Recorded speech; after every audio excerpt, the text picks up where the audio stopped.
আমার কাজ আছে। তোমার কাজ আমি জানি। কি করে হিরোইন খাবা? আমি তোমাকে নিয়ে যেতে দেবো না। বেশি বকিস নি, ছাড় বলছি। না আমি ছাড়বো না। আমি তোমাকে এসব নিয়ে যেতে দেবো না। তোর কিছু বলি রে? ও মা গো। ভাবি ভাবি, ভাইকে পুলিশে ধরে নিয়ে গেল। বাহাদুরপুরে কার একটা ছাগল চুরি করতে গেছিল, ওইখানকার লোকে পুলিশ ধরে দিয়েছে। তুমি তাড়াতাড়ি থানায় যাও। যা খুশি তাই হোক, আমি কিছু দেখবো না। কি ব্যাপার, আপনি আবার এসেছেন? কি আর করবো বলেন, যতই হোক সে তো আমার স্বামী, ওর তো সংসারের প্রতি কোনো দায়িত্বই নেই। কিন্তু কালকে মেয়েটার বিয়ে। ঠিক আছে, আপনি কান্না করেন না, আমি দেখছি।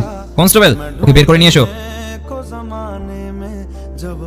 দেখ, যাকে তুই অত্যাচার করিস, মারধর করিস, এত কিছু পরে সেই তোকে ছাড়তে এসেছে। তুই না, তুমি আমাকে ক্ষমা করে দাও। আমি তোমাকে কথা দিচ্ছি, আজকের পর থেকে আবার করে নিজে করবো না। এবার থেকে সংসারের সব দায়িত্ব আমার।